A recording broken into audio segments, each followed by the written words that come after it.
Well, ethical journalism is following the code that you brought into journalism rather than being tempted to stray off course and to follow some code that might be more favorable to the community or your employer or a group of advertisers.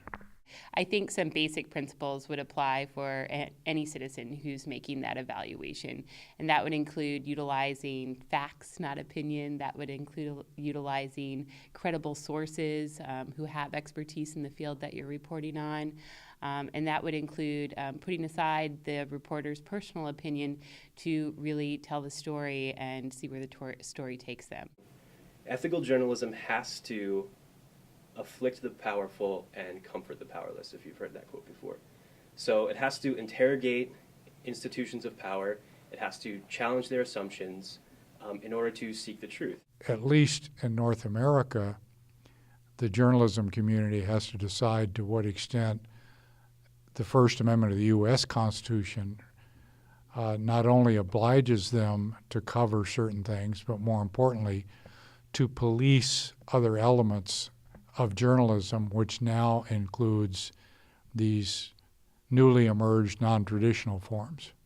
I think, again, what's really important is how those sites are utilized. Are they utilized to provoke idea or thought that then initiates a thorough investigation through traditional media sources and techniques? Then I think it could be a really useful or interesting asset.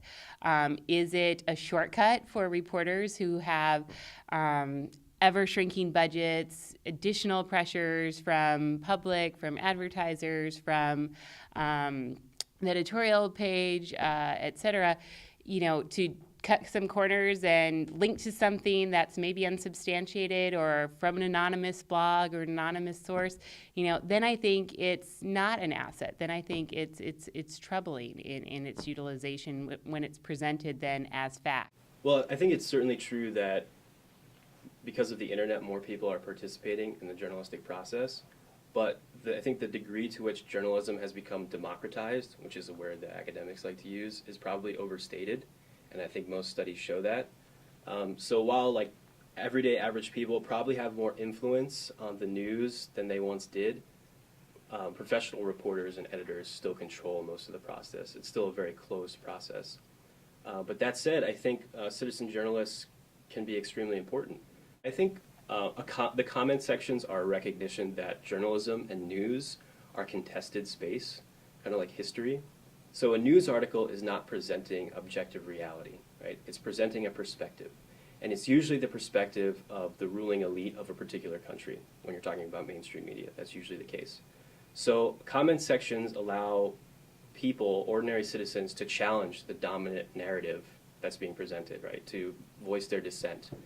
And I think that if we recognize that journalism is essential for democracy, like a lot of people do, I think comment sections have the potential to democratize journalism, to make it a two-way street rather than a one-way street.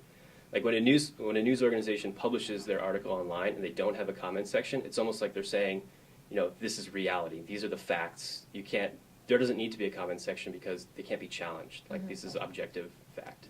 So I think comment sections can be helpful.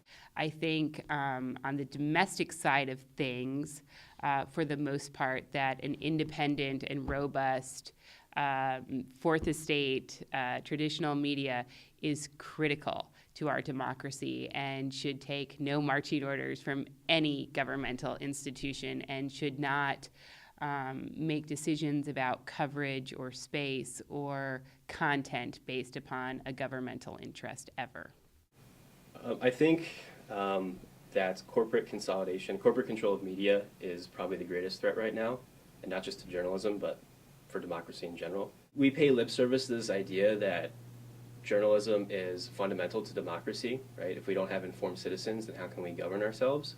And yet we leave journalism to the whims of the marketplace. Like if advertisers aren't willing to support it, then I guess we don't need it, right? So I think in the United States, we need to make some tough choices about, do we want to invest public funds in journalism? Or are we going to just allow it to die and rely on part-time bloggers for our news? And the decisions we make in that regard are going to have serious consequences for the future of our country.